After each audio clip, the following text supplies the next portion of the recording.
વિદ્યાર્થી મિત્રો, લક્ષ સ્કૂલ ઓફ સાયન્સ બામણમાં ઓનમાં ફરી એકવાર આપણું સ્વાગત છે. આજે આપણે થોડીક સ્કૂલની યાદ કરીશું. ઘણા દિવસ થઈ ગયા સ્કૂલ જોઈને. આપણો ઓનલાઈન અભ્યાસ ચાલી રહ્યો છે. થોડીક સ્કૂલની માટીની સુગંધને અહીં આપણે જોઈશું તો મજા આવી જાય. તો ચાલો સ્કૂલની ઝલક જોઈએ. આપણું સ્કૂલનું આ સિમ્બોલ, આપણી આ સ્કૂલનું બાહ્ય દેખાવ કેટલો સુંદર છે. જો ભારત માતા સાથે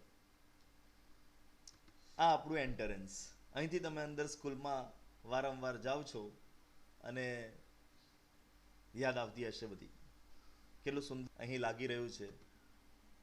આ આપણે હોલમાં બેસીને પ્રાર્થના કરીએ છીએ, ભેગા થયા છે, મિટિંગો યાદ આવે છે કશું?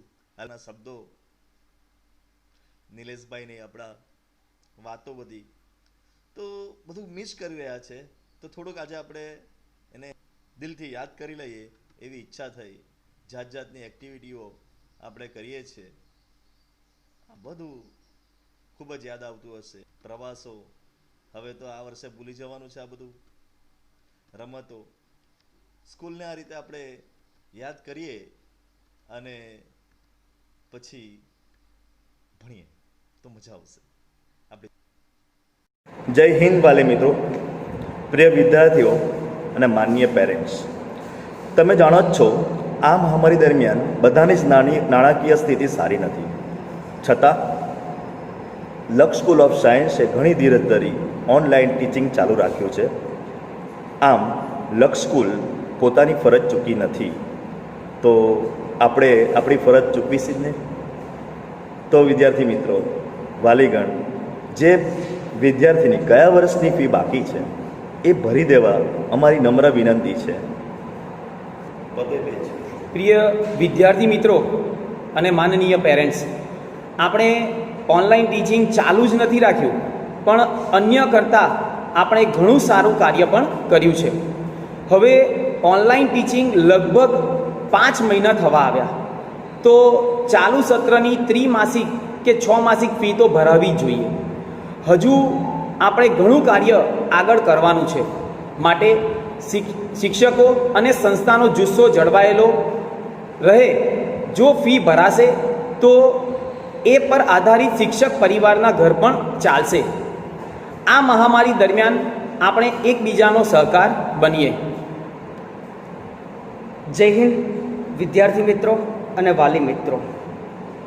આપ સર્વે આ ફી નિયમિત ભરી ઓનલાઈન ટીચિંગ માટે શાળાના શિક્ષકો અને મેનેજમેન્ટનો ઉત્સાહ વધારશો. સંસ્થાને નિયમિત આર્થિક સહકાર આપી આપના બાળકની શૈક્ષણિક કારકિર્દીને વધારે વેગવંતી અને સશક્ત બનાવશો. So it's our humble request to all of you to pay the fees as soon as possible. Thank you so much. વિદ્યાર્થી મિત્રો, લક્ષ સ્કૂલ ઓફ સાયન્સમાં ફરી એકવાર તમારું સ્વાગત છે. અને આજે આપણે ચર્ચા કરવા જઈ રહ્યા છીએ જે ખૂબ જ મહત્વની છે, અને એ ચર્ચા છે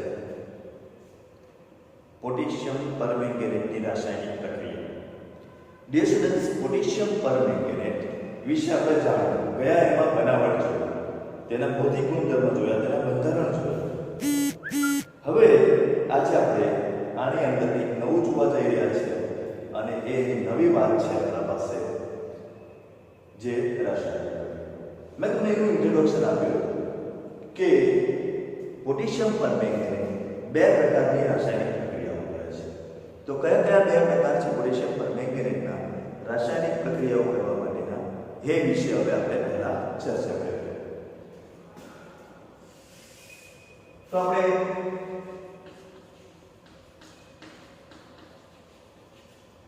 એવી ચર્ચા કરેલી કે પોટેશિયમ પરમેંગેનેટ એસિડ માધ્યમમાં અને બેઝ માધ્યમમાં, બંને માધ્યમની અંદર એ રાસાયણિક પ્રક્રિયાઓ કરી શકે છે. પોટેશિયમ પરમેંગેનેટ એસિડ માધ્યમમાં અને બેઝ માધ્યમમાં, એમ બંને માધ્યમમાં રાસાયણિક પ્રક્રિયા કરી શકે છે. તો એસિડ માધ્યમમાં જો એ રાસાયણિક પ્રક્રિયા કરે તો શું ફરક પડે, અને બેઝિક માધ્યમમાં રાસાયણિક પ્રક્રિયા કરે પણ ચોપડીમાં બેઝ માધ્યમ આપવાના બદલે આપ્યું છે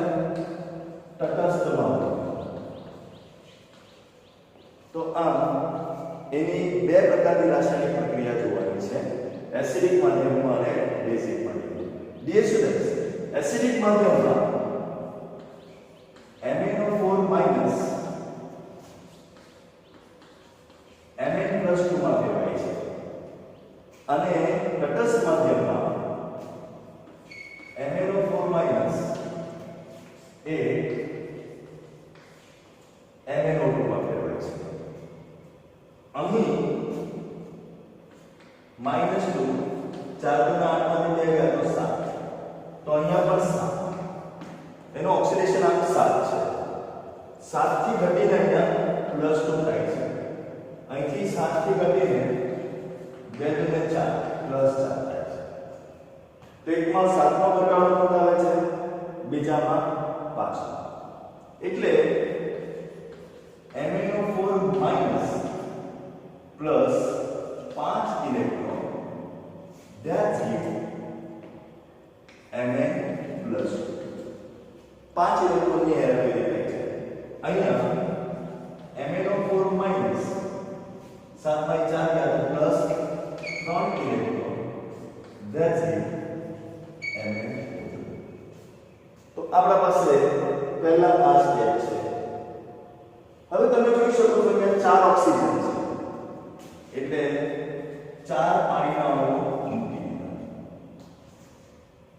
તમે જોઈ શકો છો અહીંયા 4 ના લીધે 8 હાઇડ્રોજન આવ્યા, એટલે 8 હાઇડ્રોજન. તમે જોઈ શકો છો અહીંયા 4 છે, અહીંયા 2 છે, એટલે અહીંયા આપણે 2 ઓક્સિજન લાવવા માટે 2H2, 4 ઓક્સિજન 2 ઓક્સિજન, 2 ઓક્સિજન ઘટે છે એટલે 2H2O મૂકી દીધા. 2H2O ઉપર આપણે 4 હાઇડ્રોજન અહીંયા ઉમેરવા પડશે. તો આ પ્રારંભિક પ્રક્રિયાઓ છે એસિડિક માધ્યમમાં પ્રક્રિયા કરતા અને બેઝિક માધ્યમમાં પ્રક્રિયા કરતા, જેમાં મેં તમને ઓક્સિડેટોની પ્રક્રિયા બતાવી હતી. હવે આ પ્રક્રિયા સિવાય બહુ બધી પ્રક્રિયા ચોપડીમાં આપેલી હોય, તો આ બધી પ્રક્રિયાઓ તમે આરામથી તૈયાર કરી શકો. જેમ કે સમજો કે પહેલા I2 નો ઓક્સિડેશન કરે છે, એટલે 2I ને એ I2 માં ફેરવે છે અને અહીં આપણા પાસે ઇલેક્ટ્રોન 2 ઇલેક્ટ્રોનની હેરાફેરી થાય છે, એટલું આપણને ખબર છે. અહીંયા 8 છે, અહીંયા 5 છે, અહીંયા 2 છે, એટલે 5 વડે ગુણો થશે અને 2 વડે ગુણો થશે, એટલે 2MnO4 માઈનસ પ્લસ આ 2 ને છોડી દે એ 10 ઇલેક્ટ્રોન કપાટ થઈ જવાના વત્તા 10I માઈનસ, that's give અહીંયા 2 વડે ગુણેલું છે એટલે 2Mn+2 પ્લસ આ H2O અને પ્લસ 5I2. તો આ સમીકરણ આપણા પાસે તૈયાર થઈ ગયું. હવે આવા તમે બહુ બધા સમીકરણો તૈયાર રાખ્યા છે, એ તમે કરી શકો છો. આ જ સમીકરણ તમારે આમાં લખવાનું છે. તો આ સેમ ટુ સેમ જોઈશું કે ભાઈ 2I minus I2 plus 2A, અહીંયા 3 ઇલેક્ટ્રોન છે ને અહીંયા 2 ઇલેક્ટ્રોન છે. ઓકે, એટલે આને આપણે 3 વડે અને આપણે 2 વડે, તો 2 વડે ગુણતા થશે 2MnO4 માઈનસ પ્લસ 4 ને 8H પ્લસ પછી જો હવે 3 2 6I માઈનસ, that's good. 2 गुणा से 2MnO2, 2 गुणा से 4H2O वत्ता 3I. तो सेम જ સમીકરણ છે, પરંતુ સેમ સમીકરણ એસિડિક માધ્યમમાં Mn પ્લસ આપે છે અને તટસ્થ માધ્યમમાં MnO2 આપે છે.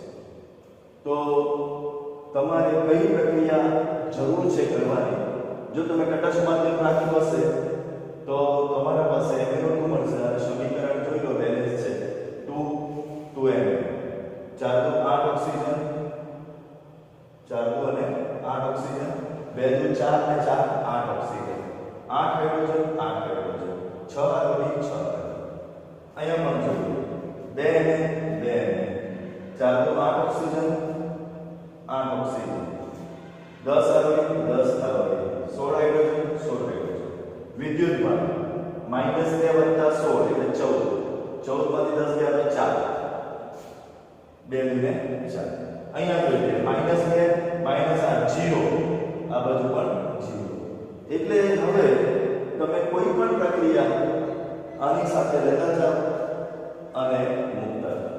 દાખલા તરીકે આપણે બીજું લઈએ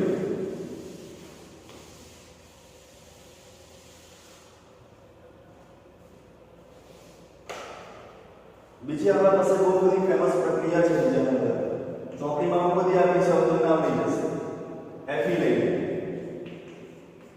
Fe+2 Fe+3 માં ફેરવાય છે 1 ઇલેક્ટ્રોન બંને માટે આપણે લખીશું આ પણ લખીશું ને આ પણ લખીશું. ચલો પહેલા આના માટે બે માટે જોઈએ તો આ બે માટે આપણા પાસે અહીંયા 2 ઇલેક્ટ્રોન છે આ કાઢી નાખ્યો અહીંયા સોરી અહીંયા 5 ઇલેક્ટ્રોન છે એટલે આને 5 વડે ગુણવા અને 1 વડે ગુણવા તો 5 વડે ગુણતા 5 Fe+2 થઈ ગયું. આને તો આપણે ડાયરેક્ટ લખવાનું છે MnO4 માઈનસ પ્લસ 8H+. આ રાઈટ સાઈડ પર થઈ 1 2 લેફ્ટ સાઈડમાં 5 Fe+3 વત્તા Mn+2 પ્લસ 4H2. હવે 5 વખત Fe 5 વખત Fe Mn એક વાર ઓક્સિજન 4 વાર ઓક્સિજન 4 વાર હાઇડ્રોજન 8 વાર હાઇડ્રોજન 8 વાર તૈયાર થઈ ગયું. વિદ્યુત ભાર જોઈએ 5 ને 10 10 માંથી 10 ને 11 11 માંથી 8 ગયા તો કેટલા થયા તો 11 માંથી 8 ગયા તો રહેશે 3 બરાબર 5 ને 10 ઓકે 10 માંથી 5 10 અને -11 11 માંથી 8 ગયા તો રહ્યા 3 બરાબર છે. ચલો અહીંયા 5 તારીખ વગર 5 થઈ ગયા એમ કેમ થાય છે બાદ કઈ તકલીફ પડી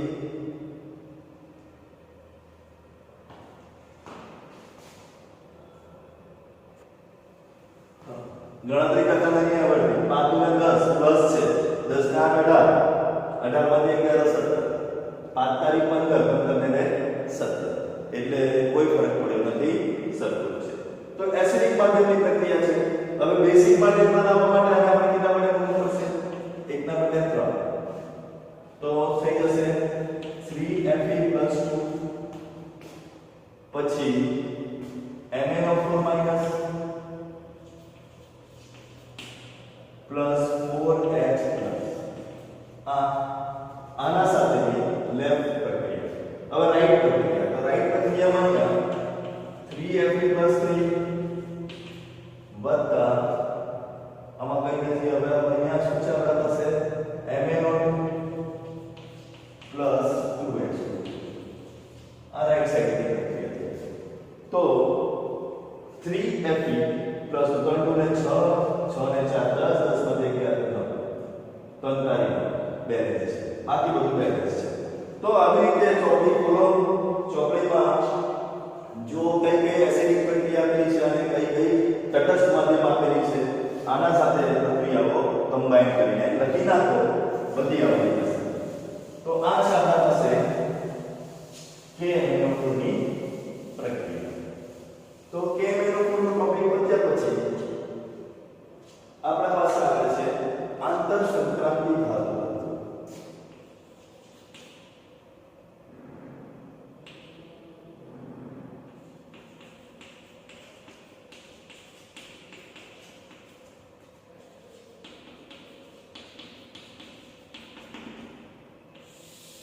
તો હવે આપણું હેડિંગ છે આંતર સંક્રાંતિ ધાતુ. ડિયર સ્ટુડન્ટ્સ આંતર સંક્રાંતિ ધાતુ કોને કહેવાય તો S વિભાગ એ પહેલો વિભાગ છે P વિભાગ એ છેલ્લો વિભાગ છે એ બે વચ્ચેના અંદર આપણે D વિભાગ છે D વિભાગને આપણે સંક્રાંતિ ધાતુ તત્વ કહેવાય પરંતુ આપણે જાણીએ છીએ કે સંક્રાંતિ ધાતુ તત્વના અંદર પણ એક F વિભાગ આવેલો છે જેને અલાયનો કરીને નીચે છૂટો પડ્યો છે એ F વિભાગને આપણે આંતર સંક્રાંતિ ધાતુ તત્વ કહીએ છીએ. તો હવેથી યાદ રહે કે F વિભાગ જ કોણ છે આંતર સંક્રાંતિ ધાતુ તત્વ. વિભાગ બે શ્રેણીમાં બનેલો છે. એફ વિભાગ કેટલી શ્રેણીમાં બનેલો છે? બે. ઓકે, બે શ્રેણીમાં પહેલી શ્રેણીને લેન્થેનમ તરીકે ઓળખવામાં આવે છે. પહેલી શ્રેણીને લેન્થેનમ તરીકે ઓળખવામાં આવે છે અને બીજી શ્રેણીને એક્ટિનમ તરીકે ઓળખવામાં આવે છે. તો એક શ્રેણી છે આપણા પાસે લેન્થેનમની, બીજી શ્રેણી છે એક્ટિનમની. હવે લેન્થેનમ અને એક્ટિનમમાં ફરક શું છે? તો જોઈએ, લેન્થેનમના આપણા પાસે 10 તત્વો 14 તત્વો રહેવા જોઈએ અને એક્ટિનમના 14 તત્વો. તમે એને યાદ રાખ્યા છે. લીઝ પર નડિયાદ, PM SM યુગાન્ડા, तोबा दया हो ईश्वर तुम्हारी ये बोलू. तो आ आपका પાસે લેન્થેનમ શ્રેણીના તત્વો છે. જે પહેલી શ્રેણી છે જે 4f શ્રેણી છે. કઈ શ્રેણી છે? 4f. તો 4f શ્રેણીના અંદર આપણા પાસે લેન્થેનમ, સીઝિયમ, ક્રોશિયમ, નોયોડિયમ, પ્રોમિથિયમ, સમેરિયમ, યુરોપિયમ, ગેડોલિનિયમ, ટર્બિયમ, ડિપ્રોસ્પેશિયમ, હોમિયમ, ઇરિડિયમ, ટર્બિયમ, યટરબિટિયમ એન્ડ લ્યુટેશિયમ. આ તત્વો એની અંદર આપણા પાસે આવેલા છે. તો લિસ્ટ પર નડિયાદ પીએમએસ યુગાન્ડા તોબા દયા હો ઈશ્વર તમારી એ બોલો. એ આપણા પાસે 4f શ્રેણીના તત્વો છે. નીચે આવશે 5 શ્રેણીના તત્વો, જેને આપણે એક્ટિનોઇડ્સ કહીએ છીએ. લેન્થેનોઇડ્સમાં પહેલો તત્વ એલેન એટલા માટે લઈએ છીએ કે એલએચ એકચ્યુઅલી પણ એને લેન્થેનોઇડ્સ કહીએ છીએ. અને એલેન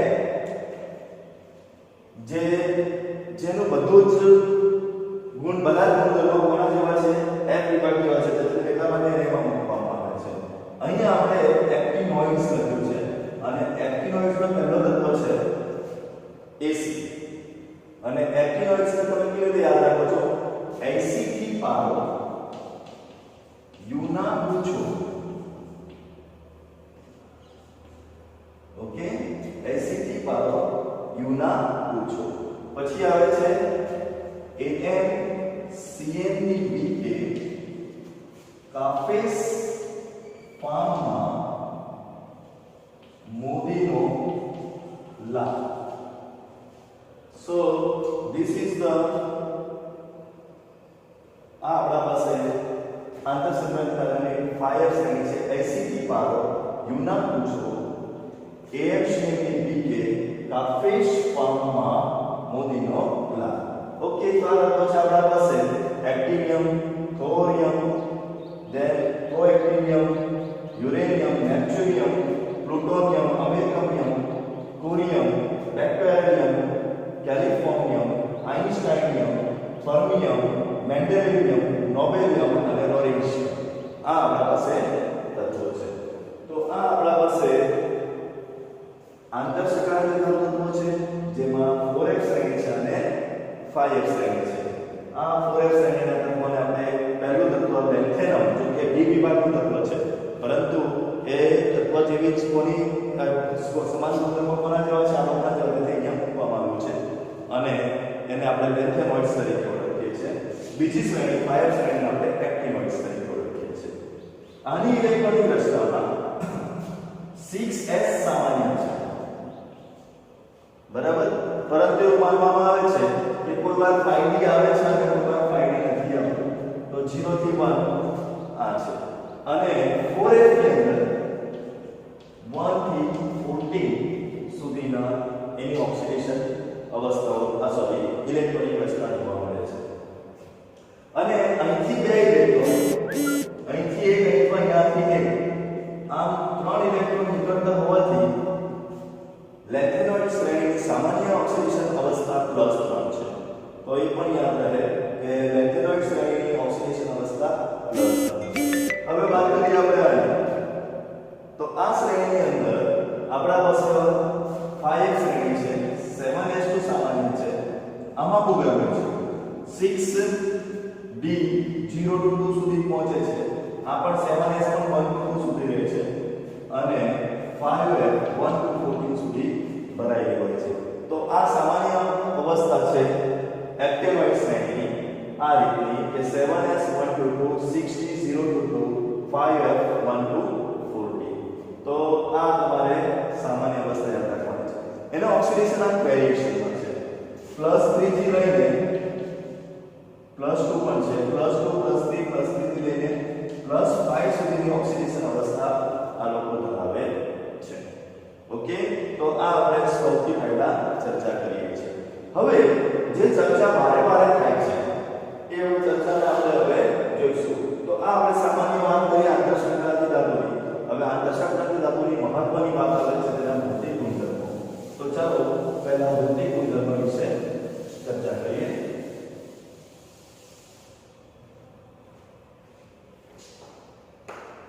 તો ભૌતિક ગુણધર્મોની અંદર આંતરસંક્રાંતિ ધાતુ તત્વો મોટા ભાગે ધાતુ તત્વો છે, સખત છે. ઓકે, ડી વિભાગના એફ વિભાગના પ્રથમ શ્રેણી એટલે આપણે આમ લખી દઈએ કે અહીંયા લેન્થેનોઇડ્સ લખીશું અને એક્ટિનોઇડ્સ લખીશું. બરાબર, એ બેના ભૌતિક ગુણધર્મોમાં સામાન્યતઃ શું તફાવત જોવા મળે છે, શું સામ્યતા જોવા મળે છે તે જોઈએ. ઓકે, તો આ લોખંડ જેવા છે, મતલબ ભૂખરા રંગના ધાતુ તત્વો છે. જ્યારે આ ચળકતા ચાંદી જેવા ધાતુ તત્વો છે. તો પહેલો ફરક આ છે કે લેન્થેનોઇડ અને એક્ટિનોઇડ સ્વરૂપ મોટા ભાગે તો સમાન જ છે, પણ એની અંદર થોડા તફાવત જોવા મળે છે. એ તફાવત લખી દીધી છે. ઓકે, અને ઇલેક્ટ્રોનિક રચના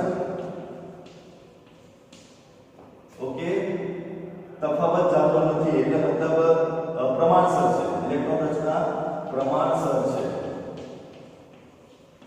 આમાં ઇલેક્ટ્રોન રચનામાં તફાવત જોવા મળે છે.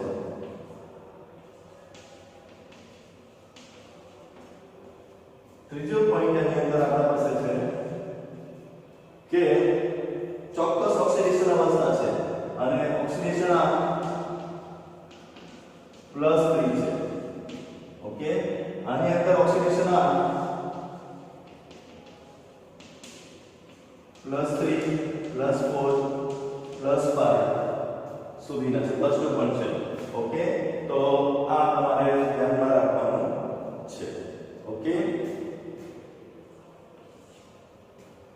એક જ તત્વ PM રેડિયો એક્ટિવ છે. પ્રોમિથિયમ જ રેડિયો એક્ટિવ છે.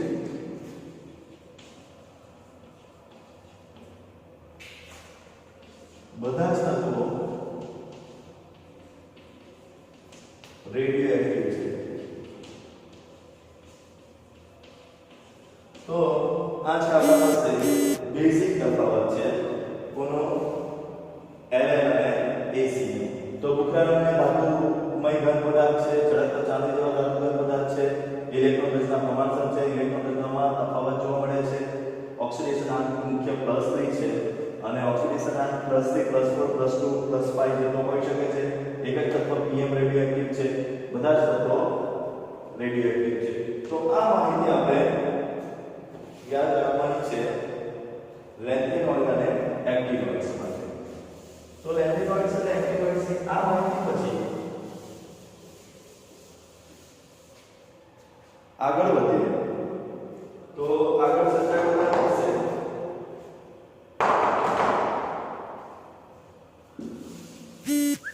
એ લોકોના આયનીય પર અને આયનીય પર ઉપરાંત આયનીકરણ.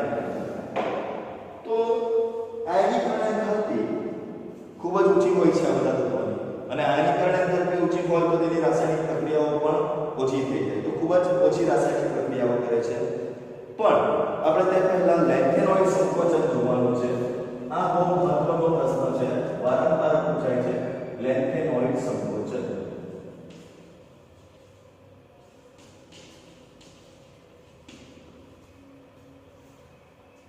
હકીકતમાં જ્યારે આપણે પરમાણુની રચના જોઈએ તો આ ન્યુક્લિયસ છે, બરાબર? અનામી છે, આ પ્રથમ કક્ષા છે, આ દ્વિતીય કક્ષા છે, આ તૃતીય કક્ષા છે, આ ચતુર્થ કક્ષા છે, આ 5, આ 6. આમ આપણા પાસે કુલ 6 કક્ષકો છે. હવે આ 6 કક્ષકો પૈકી અગર આપણે વાતો કરીશું તો વાતો આ રીતે મહત્વની થાય છે. જોઈએ, આની અંદર ફક્ત S જ હોય છે. આની અંદર S અને P બંને હોય છે. આમાં S P D હોય છે, આમાં S P D F હોય છે. આ પહેલી છે, આ બીજો રાઉન્ડ, ત્રીજો, ચોથો, પાંચમો અને 6 રાઉન્ડ રહ્યા છે. આટલું યાદ રાખો. હવે લેન્થેનમ એટલે તો લેન્થેનમ એટલે 4F. લેન્થેનોઇડ તત્વો એટલે કયા થાય છે? 4F તત્વો થાય છે. તો ચલો 4F એટલે આ રહી 4F, બરાબર? પરંતુ આપણે લેન્થેનોઇડની ઇલેક્ટ્રોનિક રચના જોઈએ તો લેન્થેનોઇડની ઇલેક્ટ્રોનિક રચનામાં 6s2 5d021 અને 4f114. મતલબ પહેલા બે ઇલેક્ટ્રોન, આ પહેલા બે ઇલેક્ટ્રોન કઈ કક્ષામાં ભરાશે? છઠ્ઠી કક્ષામાં પહેલા બે ઇલેક્ટ્રોન ભરાશે. છઠ્ઠી કક્ષામાં ઇલેક્ટ્રોન ભરાઈ ગયા પછી અંદર રહેલી 4f કક્ષાની અંદર ઇલેક્ટ્રોન ભરાશે અને આની અંદર 1 થી 14 ઇલેક્ટ્રોન ભરાય છે. આમાં કેટલા ઇલેક્ટ્રોન ભરાય છે? 1 થી 14 ઇલેક્ટ્રોન ભરાય છે. હવે બરાબર ધ્યાન રાખજો, અહીંયા 3d છે, અહીંયા 4d છે, ઓકે, અને અહીંયા 5d છે, અહીંયા 6d છે. એ આપણી નોલેજ છે. અહીં આપણે 3d રાખી છે, અહીં 4d રાખી છે, અહીં 5d રાખી છે, 6d રાખી છે. હવે આના અંદર જે ઇલેક્ટ્રોન છે, આ ઇલેક્ટ્રોન અને આના અંદરના ઇલેક્ટ્રોન છે, તો ચોથી કક્ષાના ઇલેક્ટ્રોન વધારે છે અને એ વધારે હોવાના કારણે એને જે શિલ્ડિંગ અસર કરવાની હતી એ 4f ને શિલ્ડિંગ અસર કરતી નથી અને 4f ને શિલ્ડિંગ અસર ન નડવાના કારણે આ 4f કેન્દ્ર સાથેનું આકર્ષણ મજબૂત હોય છે અને એ કેન્દ્ર સાથેના આકર્ષણના કારણે આ જે 4f કક્ષક અહીં રહેવી જોઈએ એના બદલે 4f કક્ષક તૂટીને નીચે આવી જાય છે. આ રીતે એની ત્રિજ્યા ઘટી જાય છે. આ જે ત્રિજ્યા ઘટવાની સંભાવના આપણે જોઈએ છે એ ત્રિજ્યા ઘટવાની સંભાવનાને આપણે શું કહીએ છીએ? લેન્થેનોઇડ સંકોચન તરીકે ઓળખીએ છીએ. એને લેન્થેનોઇડ સંકોચન કહેવાય છે. તો આ આકર્ષણના કારણે આ કક્ષક જ્યારે F વિભાગ અંદર આવે છે ત્યારે એની ત્રિજ્યા ઓછી થઈ જાય છે, જેને લેન્થેનોઇડ સંકોચન કહે છે. આ લેન્થેનોઇડ સંકોચનના કારણે એના પાછળ રહેલા કોઈ પણ બીજા તત્વો પણ પોતાની ત્રિજ્યા ઓછી કરી દે છે અને એ ત્રિજ્યા ઓછી થવાના કારણે 5d પણ નીચે આવી જાય છે. એટલે 5d ની જે ઇલેક્ટ્રોનિક રચના છે એ ઓલમોસ્ટ 4d જેવી થઈ જાય છે. એટલે 5d અને 4d ની ત્રિજ્યા એક સમાન થઈ જાય છે. તો આવું કારણ પૂછાય છે કે 4d અને 5d ની ત્રિજ્યા કેમ એક સમાન છે? તો તેનું કારણ છે વચ્ચે રહેલી f કક્ષા, જેના લીધે ઇલેક્ટ્રોનિક સંકોચન થાય છે અને આ ઇલેક્ટ્રોનિક સંકોચનના કારણે ત્રિજ્યામાં ઘટાડો થાય છે. ઓકે, તો આ છે આપણા પાસે વાત.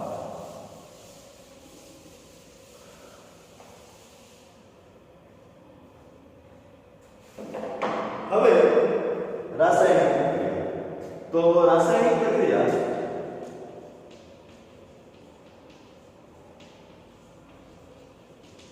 ફક્ત આપણે લેન્થેનમની જોવાની છે અને આપણે જોયું છે કે લેન્થેનમનો ઓક્સિડેશન આ LH+3 છે.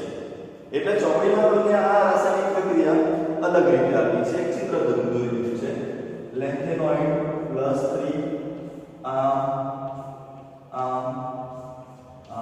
અલગ રીતે તમને આપી દીધું છે. દરેક જગ્યા પર તમને અલગ લખી દીધું છે. દાખલા તરીકે એસિડ સાથે પ્રક્રિયા આપી છે, પછી હેલોજન સાથે પ્રક્રિયા આપી છે, પછી પાણી સાથે પ્રક્રિયા આપી છે, પછી નાઇટ્રોજન સાથે પ્રક્રિયા આપી છે, સલ્ફર સાથે આપી છે અને ઓક્સિજન સાથે પ્રક્રિયા આપી છે.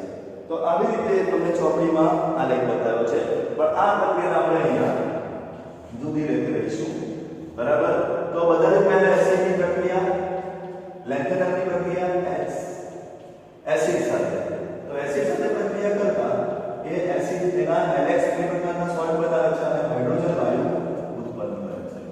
તો આ તમારે ધ્યાનમાં રાખવાનું છે. ઓકે, અને સમીકરણને બેલેન્સ કરવા અહીંયા 3 છે અને 2 છે એટલે હું 6 લખી દઉં છું. 3 ગુણે 6. 6 લખવાના કારણે અહીંયા મારે 3 લખવું પડશે. ઓકે, 6 હાઇડ્રોજન વાળા માટે 2 લખવું પડશે. આ 2. તો પહેલી પ્રક્રિયા કોના સાથેની છે? આપણે એસિડ સાથે લીધું છે. એસિડ પછી બીજી પ્રક્રિયા ઓક્સિજન સાથે લીધી. તો લેન્થેનમ ઓક્સિજન સાથે પ્રક્રિયા કરીને +3 છે એટલે Ln2O3 પ્રકારના -4 +3 તો Ln2O3 પ્રકારના સંયોજનો બનાવે છે. બેલેન્સ કરવા માટે અહીંયા 2 મૂકીશું, અહીંયા 4 મૂકીશું. ત્રીજી પ્રક્રિયા છે આપણા પાસે. તો ત્રીજી પ્રક્રિયાની અંદર આપણે સલ્ફર સાથે પ્રક્રિયા કરીશું. તો સલ્ફર સાથેની પ્રક્રિયા Ln+S, આ +3 છે, આ -2 છે એટલે Ln2S3 આ આપણા પાસે સંયોજન મળે છે અને એને આપણે બેલેન્સ કરવા માટે અહીંયા 2 મૂકીએ તો 3 ગુણ્યા 6 અને અહીંયા 4. ચોથી પ્રક્રિયા આપણી નાઇટ્રોજન સાથે છે. તો Ln પ્લસ નાઇટ્રોજન. તો નાઇટ્રોજનમાં શું હોય છે? નાઇટ્રોજન વાયુ તરીકે હોય તો N2 લખીશું. આ પણ પ્લસ પણ આ પણ માઈનસ એટલે Ln n પ્રકારના સંયોજન બનાવે છે. બેલેન્સ કરવા માટે 2 મૂકીશું. પાંચમી પ્રક્રિયા કોના સાથે છે? પાણી સાથે. હવે લેન્થેનમ એ ધાતુ તત્વ છે અને ધાતુ તત્વ જો પાણી સાથે પ્રક્રિયા કરે તો તેના ઓક્સાઇડ આપે છે.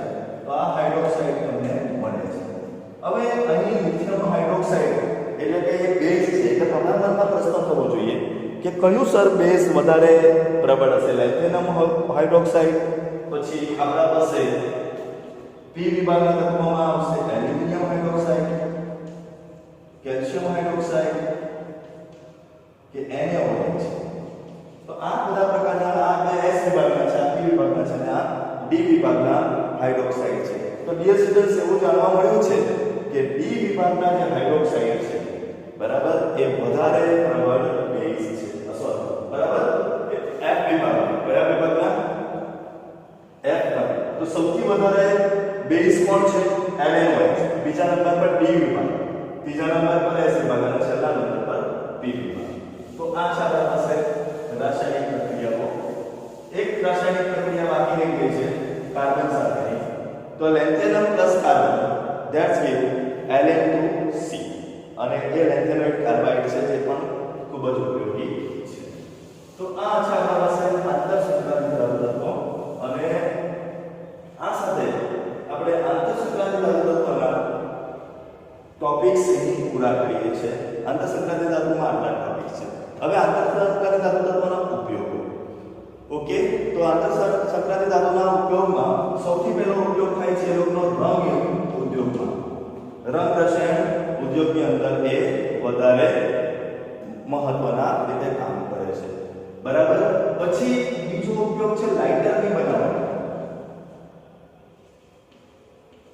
લાઇટરની અંદર પથરી આવે છે નાની, એ પથરી આ ધાતુઓની બનેલી હોય છે, ખાસ કરીને સીઝિયમની બનેલી હોય છે. તો લેન્થેનોઇડ અને સીઝિયમના આ બેને મિક્સ કરીને એની અંદર શું બનાવવામાં આવે છે? પથરી બનાવવામાં આવે છે. એ પથરી લાઇટર તરીકે કામ કરે છે. બરાબર? ઉચ્ચ ક્વોલિટીના કાચ બનાવવામાં આવે. બરાબર? ઉચ્ચ ક્વોલિટીના